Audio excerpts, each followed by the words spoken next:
자, 이제 실험제 219번 들어가겠습니다. 자, 최고창의 개수가 1인 3차 함수 이렇게 얘기했죠. 예. 자, 3차 함수를 만나게 되는데, 이제 앞으로 여러분들이 3차 함수, 4차 함수 이런 것들은 많이 만나보게 됩니다. 자, 어쨌든 최고창의 개수가 1이었으니까 문자 하나의 값을 개수 중에 하나는 결정이 됐습니다. 이런 얘기고요. 가반에 갔더니 G와는 0이다 라고 이렇게 표현되어 있네. 그러면 이럴 때 gx라는 것은 어떻게 되는 거냐라고 하면 x-1이라는 인수를 가져요 라는 것이고, 자 3차식이 되는 거니까 나머지는 잘 몰라요. 근데 나머지 부분은 2차식인데 구하라는 걸 봤더니 g5 값을 구하라는 얘기인 거지. 자, 이렇게 함수 값을 구하라는 얘기는 다른 식으로 얘기하면 이제 지금부터 꼭 기억해야 될 것은, 자 gx라는 함수를 함수가 뭔지를 물어보는 겁니다. 그러니까 gx를 다 구해야지만 구할 수 있어요. 자, 그렇게 되면 이렇게 x-1이라는 것만 남겨두면 안 되고, 최고창의 개수가 1이니까 그럼 x제곱이 되겠지? 왜냐하면 곱해서 x세제곱이 나와야 되는 거니까, 개수가 1이면. 그 다음에 이제 뭘 쓰면 되는 거냐라고 하면 다음과 같이 이렇게 ax 플러스 b 형태로 gx를 마무리 지을 수 있습니다 라는 얘기야. 자, 이렇게 지금 해서 gx를 잡았고, 그럼 결국에 a하고 b의 이런 문자의 값만 구하면 g5 값을 구할 수 있다라고 여러분이 생각하시면 될 것 같습니다.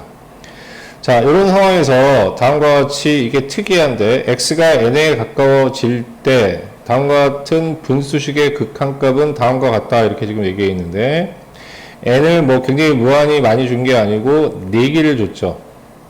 그럼 이렇게 4개를 줬다는 것은 뭐냐면 직접 계산할 수도 있습니다 라는 것을 전제한다는 것도 조금 알아두셨으면 합니다.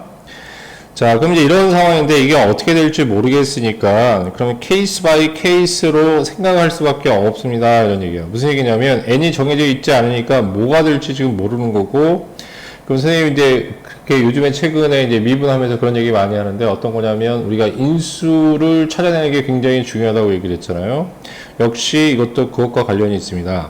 그럼 나번 조건에서 자 n이 4개가 주어진 것 중에서 첫 번째 n이 1인 경우를 생각해 봅시다. 그럼 얘는 어떻게 되냐면 x가 1에 가까워질 때 다음과 같이 gx분의 fx가 되고요. 그 다음에 오른쪽에 1을 대입하면 여기 1 들어가면 0이 되어버리기 때문에 얘는 0 하고 나오는 거지. 자, 일단 여기서 체킹해야 될 게 뭐냐면 0이라는 수렴값을 가졌다는 사실입니다. 그럼 여러분들 잘 알듯이 분모가 지금 어떻게 되냐면 gx가 되는데 x-1이라는 인수를 가졌잖아. 그럼 당연히 뭐냐면 분모가 0에 가까워지니까 분자도 x-1이라는 인수를 가져야 되는데, 자, 그러면 x-1로 충분하냐라고 하면 이거의 극한값이 0이 되려고 한다고 하면 반드시 어떻게 되냐면 x-1이라는 인수를 얘하고 어떻게 약분이 되어야 될 게 있어야 되니까, 그러니까 x-1이라는 인수를 꼭 가져야 되는 거기도 하지만, 자 0이라는 또 수렴값을 가져야 되기도 합니다.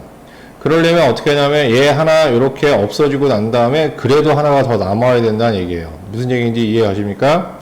그래서 x-1의 제곱이라는 인수를 가져야 되는 것이고, 자 최고창의 개수가 1이라고 얘기했으니까 그럼 나머지 하나는 자 정확히는 잘 모르겠으나 x, a, b 썼으니까 c라고 놓으셔야 되겠습니다.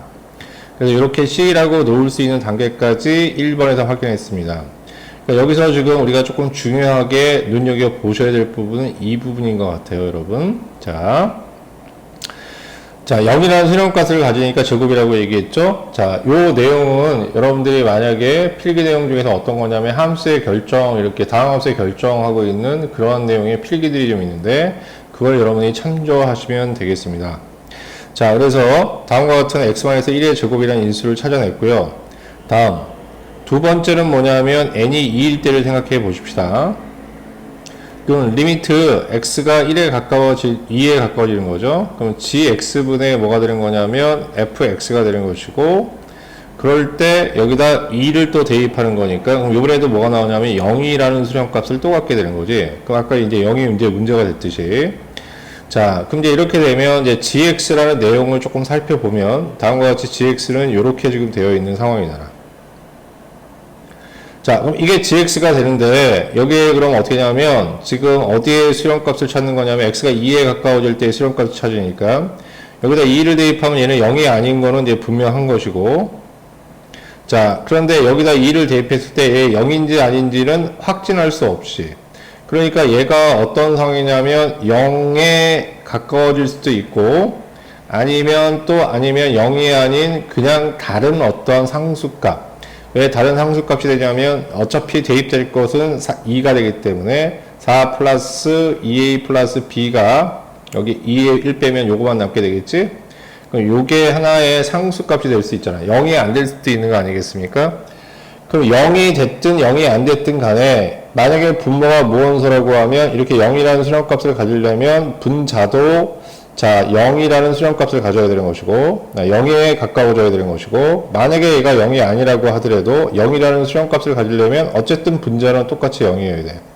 그 이야기는 뭐냐라고 하면 x가 2에 가까워질 때 분자가 0이 돼야 된다는 얘기가 되는 거고, 그럼 f2는 0이 되는 거니까 또 x-2라는 인수를 갖겠지. 그럼 위에서 x-1의 제곱이라는 인수를 찾았고, 그러면 자 x-2라는 인수를 가져야 되니까 c값이 뭐가 되냐면 -2가 된다라는 얘기입니다.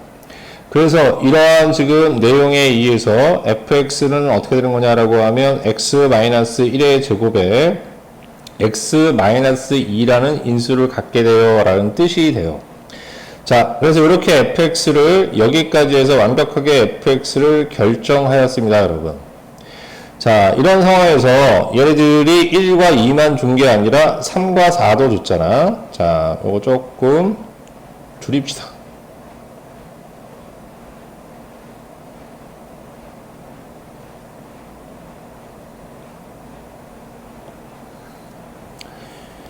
자, 그럼 이제 이번에는 n이 3일 때를 알아보십시다.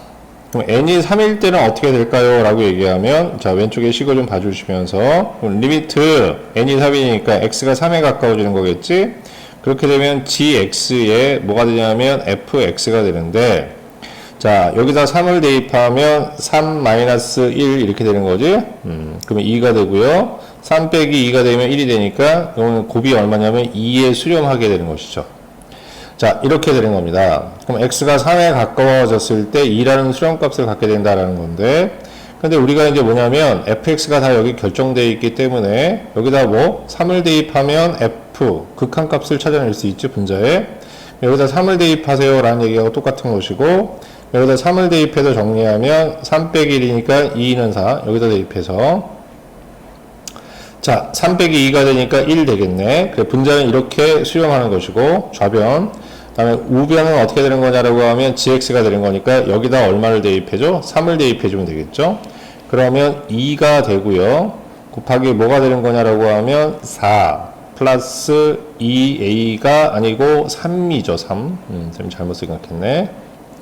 3이니까 3, 3은 9 플러스 3a 플러스 b가 되는 것이고요. 이거의 극한값이 얼마냐면 2가 나왔으니까 이 값은 2야 이렇게 되는 거죠. 약분하면 2가 되고요. 2 약분하면 여기 1만 남게 되는 거지.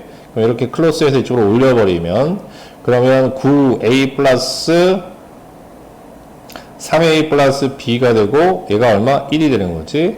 그래서 뭐가 정리가 되냐면 3a 플러스 b라는 것은 마이너스 8하고 되겠습니다. 자, 그래서 n이 3일 때 다음과 같이 이러한 조건식을 우리가 얻어냈습니다 라는 얘기야. 자, 다음 이제 n이 4일 때도 확인해 봐야 되는 거죠. 그럼 네 번째 n이 4일 때를 생각해 보면, 자, 리미트 x가 어디에 가까워지냐면 3에 가까워지고, 그럼 gx분의 fx가 되고요. 자, 여기서 3을 대입을 해주면, 자, 3이 아니고 4군요. 미안, 죄송합니다. 4 빼기 1이니까 3이 되고요. 4-2가 되니까 2가 되겠네. 그럼 3이 6 해가지고 6하고 나오는 것이죠. 이렇게. 자, 그럼 아까도 얘기했지만 fx는 다음과 같이 이렇게 결정되어 있으니까 저기다 얼마냐면 4를 대입하면 되는 거지. 이것도 선생님이 잘못 썼군요. 네. 아이고. 자, 요건 이제 4에 가까워져야 되는 거죠. 이렇게. 네. 자, 그럼 4를 대입해야 되는 거니까 여기다 4를 대입해서 정리하면, 그러면 f4에 해당되는 값은 얼마가 되냐면 4 빼기 1이면 3, 3은 9가 되고요. 곱하기 4 빼기 2가 되면 2가 되겠네. 다음 gx는 여기에다 대입해 주는 거니까 여기다 이제 4를 대입해 주면 3이 되고요. 16이 되고요. 플러스 4a 플러스 b 이렇게 되는 것이고, 그렇게 되면 이게 얼마에 수렴하냐면 6에 수렴한다는 얘기지. 그러면 3하고 3 빼면 6이 남고 6하고 6 약분하면 여기 1이고 여기도 1 남는 거지. 그럼 아까와 똑같이 이쪽으로 이항을 시키면 4a 플러스 b가 되고요. 16에서 넘어가면 마이너스 15가 나오겠네. 이제 두 번째 조건식을 찾았습니다. 이렇게, 그죠? 예. 자, 그렇게 되면 이게 1번, 이게 2번이 되고요. 자, 2번에서 1번을 빼버리면, 그럼 사이에서 3을 빼니까 a가 남게 되는 거고, 마이너스 15에서 마이너스 8을 빼는 거니까 마이너스 7이 남겠네. 그럼 마이너스 7을 여기다 다시 대입하면 마이너스 20이 되니까 b 값은 얼마가 나오냐면 13하고 나옵니다. 자, 이렇게 되면 이제 우리가 뭐냐면 완벽한 gx를 만들어낼 수 있죠. 그래서 gx라는 것은 어떻게 되는 거냐라고 얘기하면, 자, x-1 이렇게 되고요. x의 제곱에 마이너스 7x 플러스 얼마냐면 13 하고 나옵니다. 자, 이런 상황에서 뭘 구하라고 그랬냐면 g5 값을 구하라고 그랬으니까 4가 되고 곱하기 25 마이너스 5 하면 35 플러스 13 이렇게 돼서 전체 계산은 3이 남으니까, 자, 이거의 값은 12 하고 나옵니다. 네, 12가 우리가 구하는 g5의 값이 되는 겁니다. 자, 여기서 있잖아. 차수가 아니라, 분수식에서 인수를 구하는 아주 다양한 것들을 여러분들이 보게 되는 그런 문제들이었지. 그래서 219번은 여러분이 생각한 거 이상으로, 조금 중요하게 다뤄야 되는 문제라고 생각이 듭니다.